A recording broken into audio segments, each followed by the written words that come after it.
Gue udah coba bikin intro video ini at least 5-7 kali, tapi gue gak pernah nemuin cara yang pas. Jadi hai, gue kembali lagi ke YouTube setelah sekian lama, sampai to the point dimana ini awkward lagi ngomong ke kamera, karena biasanya enggak. Konteks, sambil gue pakai skincare gue. Tadi tuh ada sepupu gue baru datang sama anaknya. Terus studio gue kan kebuka ruangannya, terus mereka nanya, ini buat apa, buat konten? Terus gue bilang, hehe, iya mbak gitu. Terus apa kamu bikin YouTube gitu? Iya, hehe.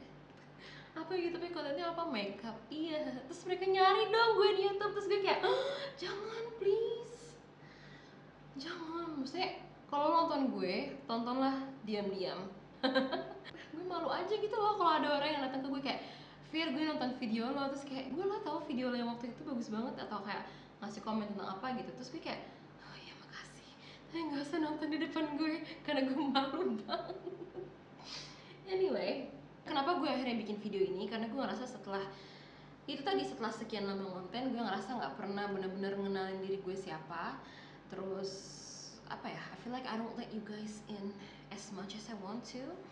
Yang lo tahu kayaknya cuma gue adalah makeup artist, gue ngerjain makeup buat wedding, dan gue ngajar kelas online. Gue punya online program namanya Future Focus. Cuma other than that, I feel like you guys don't really know who I am. Kalau orang-orang cerita gimana mereka mulai makeup dulu, kan mereka pasti banyak yang bilang kalau, oh I've always been into makeup, I've always loved makeup.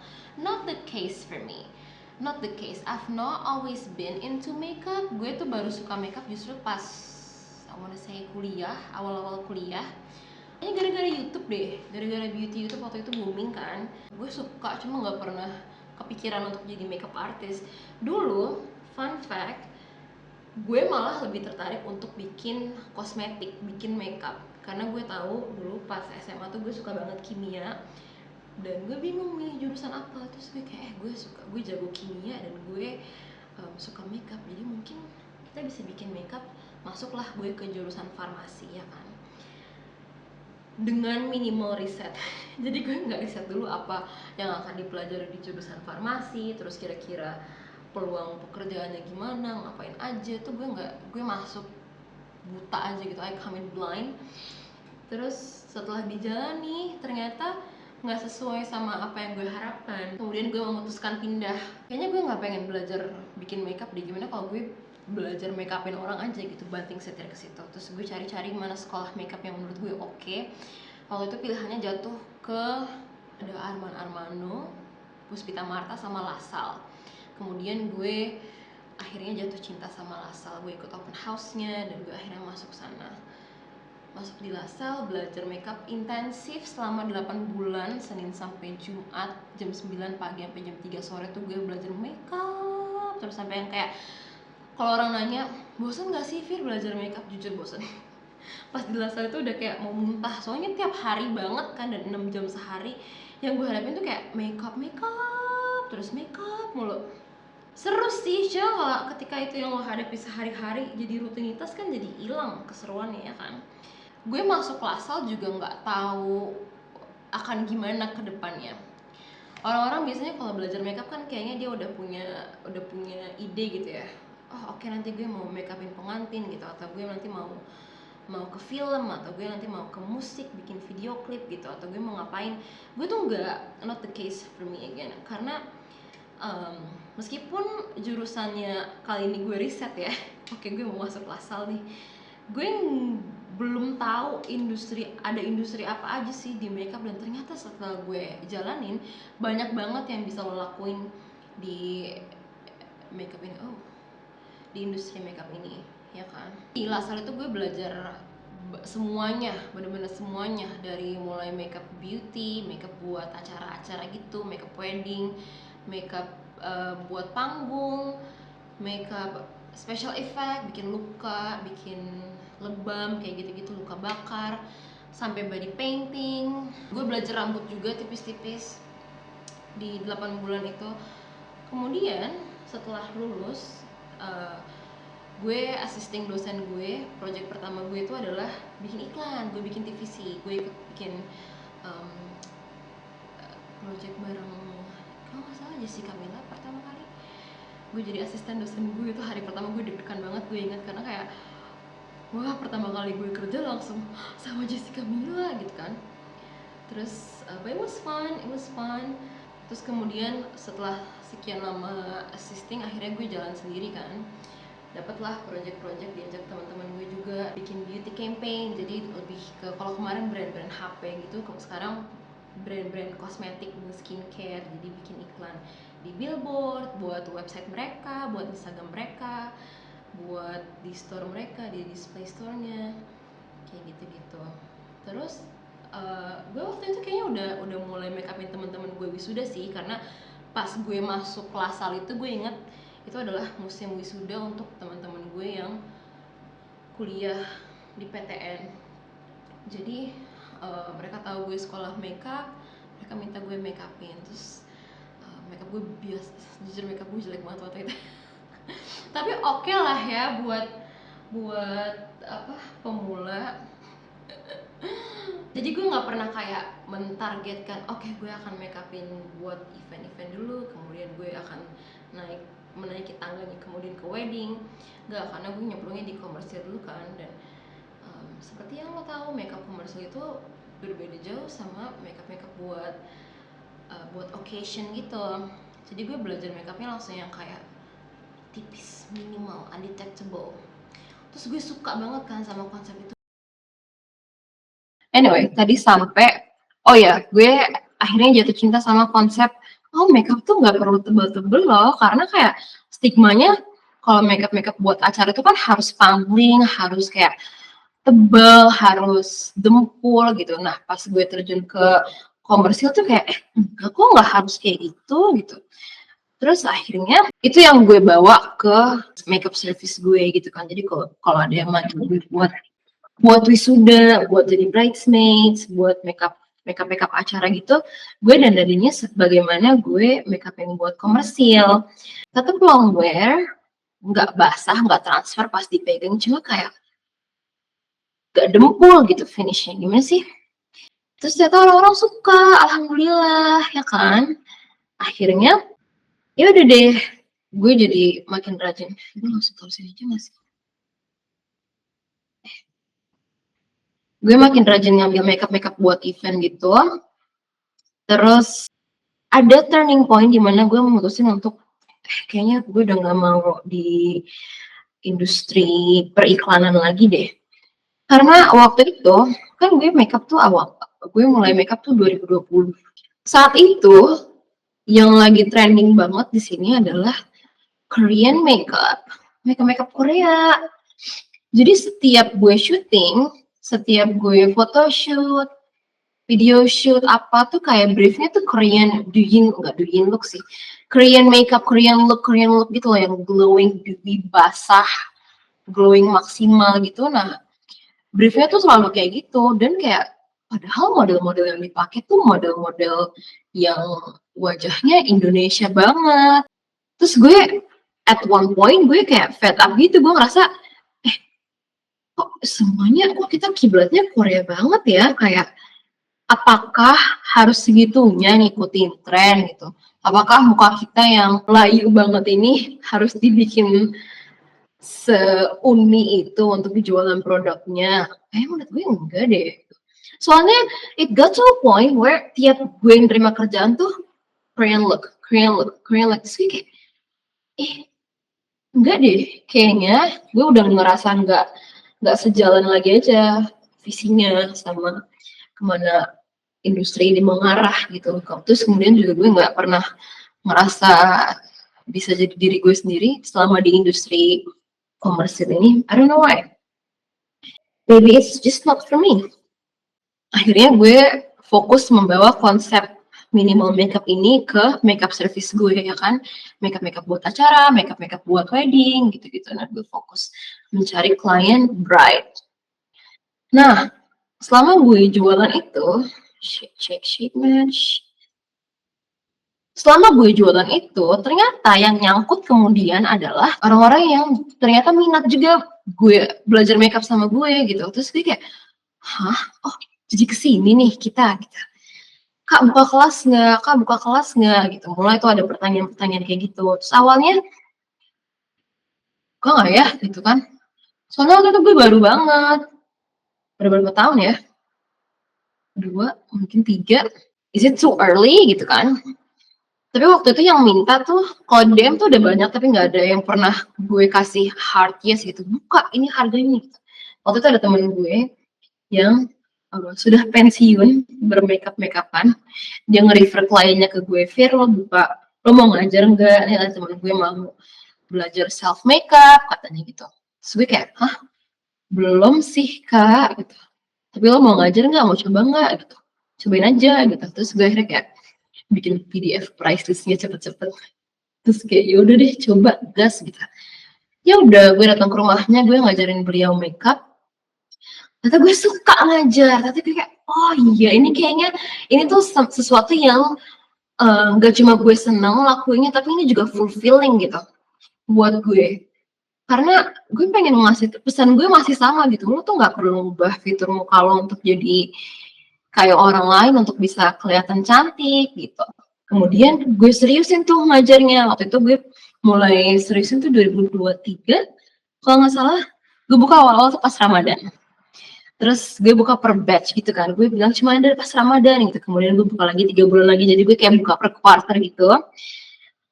Along with that, ternyata yang mau belajar sama gue nggak cuma teman-teman yang mau belajar self makeup, tapi juga sesama makeup artist gitu. Jadi gue bikin kelas self makeup sama pro makeup class. Waktu itu kelasnya masih tatap muka, jadi orang-orang datang ke studio gue, ke rumah gue, bahkan waktu itu belum di sini, masih di kamar, ya ampun, masih di kamar gue dengan meja dari Ace Hardware gitu yang gue alasin. Nggak gue alasin nih, tapi gue pakein backdrop gitu di belakangnya itu buat video dan recording nanti bagus hasilnya. Terus orang-orang suka tuh, seneng. Kemudian selama itu berjalan, gue dapat banyak DM yang masuk kayak, "Kak, ini buka online nggak? Please buka online dong. Aku pengen banget, tapi aku nggak di Jakarta," gitu kan. Terus gue kayak new challenge lagi buat gue. I was kinda like apa ya? Duh, tapi makeup tuh kayaknya sesuatu yang nggak bisa lo pelajarin online deh. Dulu tuh gue punya mindset kayak gitu karena kayak menurut gue lo tuh harus bisa ngerasain dan ngelihat warna dan tekstur makeupnya secara langsung gitu. Gue bisa aja nunjukin ini warna oranye yang kayak gini loh korektornya. Cuma di rumah nanti mungkin lo nangkepnya jadi yang ini. Jadi kan beda banget gitu. Terus bisa aja yang satu glowy, yang satu matte, terus kayak matte-nya seberapa matte kayak gitu-gitu kan hal-hal yang teknis banget kan. Jadi kayak kayaknya enggak dulu deh gitu. Kelas gue tuh durasinya 6 jam kan. Kalau cuma dipindahin doang formatnya kayaknya nggak akan membantu kalian long term gitu. Karena yang gue sadari juga adalah pas gue lama nggak launching makeup class itu, beberapa klien lama gue itu masih suka nanya kayak, "Fir, kemarin undertone gue apa ya?" Atau, "Fir, kemarin gue pakai concealer, terus gue ngesetnya pakai kuas. Kok masih nge-crack ya?" gitu. "Kok nggak kayak yang lo ajarin di kelas ya?" gitu. Terus gue kayak, "Hah?" Ternyata setelah kelas tuh justru pertanyaan-pertanyaan yang timbul lebih banyak lagi gitu. Dan gue menyadari satu hal bahwa makeup tuh bukan sesuatu yang bisa dipelajari dalam satu kali pertemuan gitu. Gue aja dulu belajar 8 bulan intensif Senin sampai Jumat 6 jam selama 8 bulan itu ya lo bayangin. Dan apakah gue langsung jago? Enggak. Gue masih makeup gue setahun pertama itu masih ashy kayaknya deh, justru masih ashy, masih dempul, gue masih belum dapet rasanya. Karena selama lo belajar, yang terjadi adalah lo tuh nyerap kan semua ilmu yang diajarin, lo nyerap semua konsepnya, semua teorinya. Tapi transformasi sesungguhnya itu terjadi ketika lo latihan sendiri. Nah, itu yang gue rasa nggak gue kasih sama klien-klien gue dalam format kelas makeup tatap muka itu. Dan untuk menjawab apa request teman-teman yang nggak di Jakarta, gue akhirnya ubah format kelas gue jadi online program. Jadi nggak cuma sekedar kelas online yang sekali pertemuan terus bubar, tapi it's an ongoing support. Jadi programnya tuh 6 minggu. Kita akan ketemu seminggu sekali di Google Meet selama 1 jam. Dan di antara juga jadwal call-nya itu, di antara jadwal Meet-nya itu lo punya akses untuk WhatsApp gue. Teknisnya kayak gitu. Kenapa gue buat kayak gini? Karena menurut gue ini sesuatu yang gak ada di kelas-kelas. Cak banget deh. Under eye gue, Masya Allah. I do this because there's nothing like it in Indonesia. I wanna say, karena kebanyakan formatnya itu adalah ya udah lo belajar makeup selama berapa 3 jam, 4 jam, mungkin 8 jam sehari, habis itu udah. Meskipun di marketingnya mereka suka bilang kayak lifetime consultation, tapi kalau lo bisa jujur, ada berapa banyak sih lo yang pakai fitur lifetime consultation itu, ya nggak?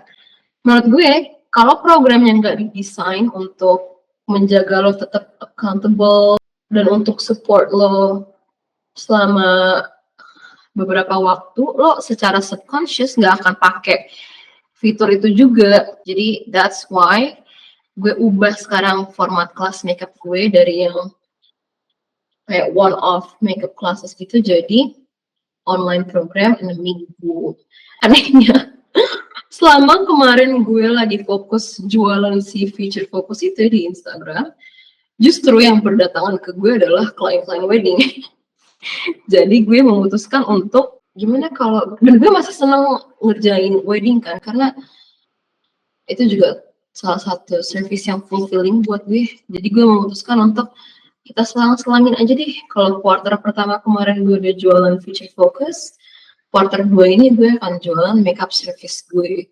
Jadi kalau lo mau nikah, kalau ada acara, kalau temen mau nikah, kalau lo mau lamaran, lo mau tunangan, atau lo cuma pengen di make upin aja, lo bisa banget di make upin gue. Gitu. Ih, gue suka banget base gue hari ini. Masya Allah.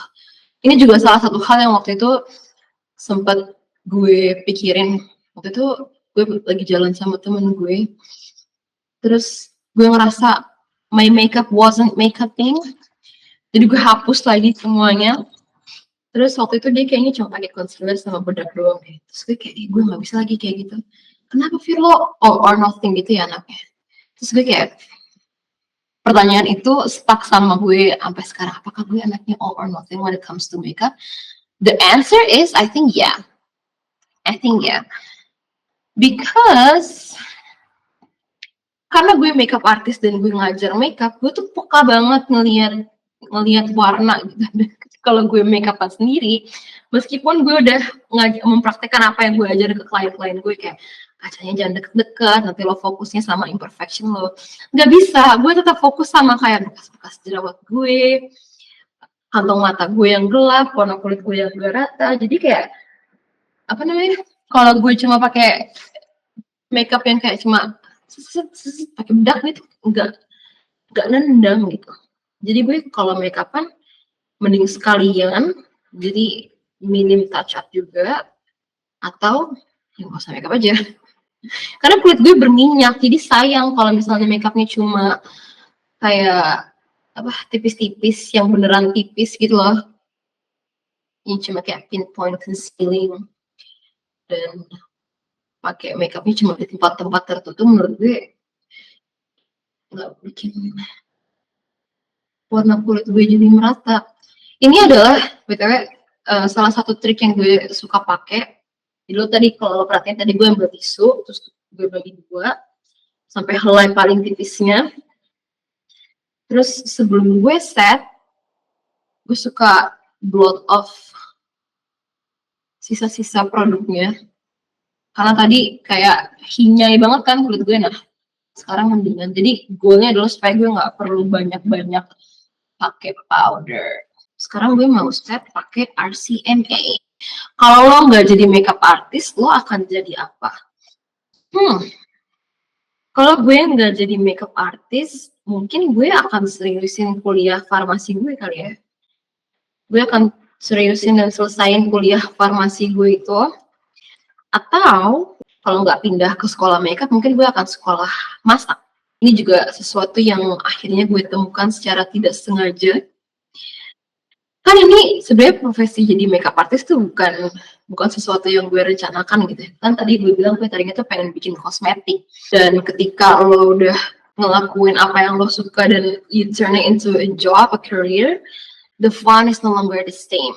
I wouldn't I wouldn't say it's no longer fun karena it's still fun. Cuma serunya beda gitu, jadi lebih serius kan. Gue jadi mikir gimana caranya gue nyari duit dari sini, gimana caranya bisnis gue tetap jalan, gimana caranya ini bisa menghidupi gue secara finansial gitu. Nah, satu hal yang gue pelajari juga adalah bahwa lo tuh harus tetap punya hobi yang lo lakukan for fun aja. Dan gue udah nggak lari ke makeup untuk itu. Akhirnya waktu itu gue mencoba belajar masak. Gue belajar masak, gue ambil kursus di ABC Cooking Studio. Itu bukan sekolah masak yang kayak sekolah culinary arts gitu loh. Jadi santai dan belajarnya tuh per menu, bukan kayak ini cara memotong ikan, ini cara memotong ayam. Ada nama-nama lucunya gitu kayak Turkish delicacy. Jadi dia bikin apa waktu itu ya? Turkish delicacy isinya ada main dishnya, terus ada appetizernya atau snack atau soup, terus ada dessertnya juga. Jadi selama satu kelas itu kan 2 jam. Selama 2 jam itu kita bikin the whole course gitu. Kok main dish main course? Tapi knowing myself, kalau gue nggak jadi makeup artist, gue mungkin akan jualan makanan. Jadi baker. Want to set my under eye. Pas gue beride untuk bikin Get to Know Me, Get Ready With Me ini, gue nggak tahu gue ngomong ini di intro videonya atau enggak, tapi triggernya adalah, gue tuh ngomong di story bahwa triggernya adalah gue nonton the 7-part series, the Hailey Bieber series. Lo nonton gak sih The Dangerous Decade Long Obsession? Sebenarnya bukan itu yang mau gue ngomongin, tapi komen di video itu atau the Reddit thread tentang video itu, yang mana ada orang bilang bahwa ya, aside from her being the face of Rhode and her being Justin Bieber's wife, I feel like we can all collectively say that we don't know who Miss Hailey Bieber is. And I'm like, ya lagi. Terus gue kayak, bener banget lagi. Terus gue kayak, I don't want to be that, you know? Karena for like my whole life, I've always been an open book, and I want to keep being an open book. One of my value as a business owner, as an entrepreneur, as a makeup artist adalah transparency. Gue pengen lo tahu lo beli dari siapa gue sebagai orang, dan gue cuma sebagai makeup artist doang. Speaking of transparency, gue baca blognya coach gue. I have a business coach, namanya Harriet Hatfield. Sekarang dia udah gak jadi coach lagi, tapi sayangnya dia tuh bikin blog, bikin tulisan di blognya tentang selling out, her thoughts of selling out and being a sellout. Like, am I selling too much? Are we all selling too much intinya? Terus gue kayak, itu blognya bagus banget. Maybe I will link it in the description supaya lo juga bisa baca. Terus gue mikir, am I selling too much or am I just embodying one of my core value, which is transparency? Karena di akhir blog entry itu si coach gue tuh bilang, Harry tuh bilang bahwa who can afford creating content without eventually selling anything? Dan bener kan? Kita semua pada akhirnya adalah jualan sesuatu. If you make content for a living, lo pasti harus punya sesuatu yang bisa lo jual. Whether it's your platform for brands to advertise your products in, atau lo punya jasa kayak gue, jasa makeup, atau lo punya produk kayak gue, kayak program online gue, Future Focus, ya kan? Dan apa ya? Salah satu value gue being transparent, gue mempraktekannya dengan apapun yang gue jual, gue pastikan semua informasinya bisa diakses oleh umum. Makeup service gue, infonya ada di WhatsApp, pricing, TNC, kayak gitu-gitu. Kelas program Future Focus gue, semua ada di website, infonya, what you get, what it is, who it's for, harganya berapa. Dan yang pengen gue sampaikan adalah Kalau gue pengen lo tahu kalau lo suka sama karya-karya gue, kalau lo suka makeup gue, kalau lo suka cara gue ngomong, cara gue ngajar, approach gue ke makeup, I want you to know that you can get that. This is something for sale. You can work with me, right? Ini bukan cuma gue nunjukin tutorial makeup, bukan cuma akun gue bukan akun tips makeup, tapi kayak lo bisa gue ajarin lo bisa gue makeupin lo kalau lo mau gitu. Gue pengen lo tahu kalau lo kesulitan sama makeup, kalau lo butuh di makeupin buat acara tertentu, I want you to know that you can get your makeup done by me. I can teach you how to do your makeup as well, right? Dan gue tuh karena gue introvert takut sebenarnya, gue tuh pet peeve gue yang terbesar adalah ketika lo harus nanya orang, Kak ini harganya berapa ya? Karena gak jarang gue udah suka banget sama sesuatu, misalnya apa ya, produk deh, atau sebenarnya bukan produk sih, kalau produk biasanya kan udah ada di e-commerce gitu-gitu ya. Let's say, I don't know, a makeup artist, another makeup artist. Kalau gue suka apa yang gue lihat di Instagram, I'm invested already, then I can find your prices anywhere, I will not likely be investing in you. If it's a hassle to have to look for your prices anywhere, bahkan nggak ada di WhatsApp, nggak ada di website, kok percuma gitu loh menurut gue kalau Instagram feed lo rapi, highlightnya rapi, website lo cantik, ciamik, tapi kayak there's no info on how to work with you and like how much your service would cost. I'm already thrown off by that. Jadi kayak itu yang pengen gue skip gitu. Jadi lo nggak perlu ngechat gue, Kak minta price list dong, semua ada di WhatsApp gue terpampang jelas. Karena selain transparency, I'm all about let's not waste each other's time.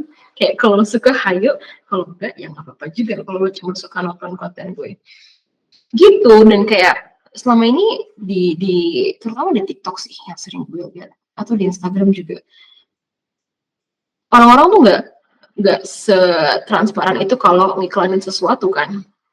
Kayak tiba-tiba ada product placement, ada product placement aja, atau tiba-tiba lagi ngomongin apa, oke, taunya dia ngiklanin ini gitu. There's nothing wrong with that, get your coins. It's just not me. It's just not me. Waktu itu, oke. Ini out of topic sebentar, karena ini adalah salah satu hal yang gue pelajari. Kenapa gue suka kalau makeupan tuh all or nothing, as in is either a full face of makeup kayak sekarang atau enggak sama sekali. Karena ketika gue cuma makeupan, itu cuma alis atau cuma maskara, spot conceal, maskara gue tuh bulu mata gue tuh nggak akan kejepit dengan sempurna, karena kalau gue langsung pakai maskara langsung jepit setelah gue pakai skincare, bulu mata gue tuh masih basah kan, dan akan susah untuk bikin dia stay tegak gitu, meskipun setelah dijepit dan dijepitnya bener kayak gini. Karena lo pengen bulu mata lo tuh udah naik ketika selesai dijepit sebelum lo pakai maskara. That's how you know it's gonna stay. Gue nggak tahu lo yang nonton gue ini apakah pengikut YouTube dari 2016 juga, karena gue masih nonton Tati, James Charles, Jeffree Star yang kayak gitu-gitu. Dan waktu itu di drama channelnya kan ada trending topik soal itu harus mereka nggak disclose sponsorship. It was a huge thing to not disclose advertisement and sponsorship, and I didn't want to be like that. Let's just make it very obvious. Kenapa harus di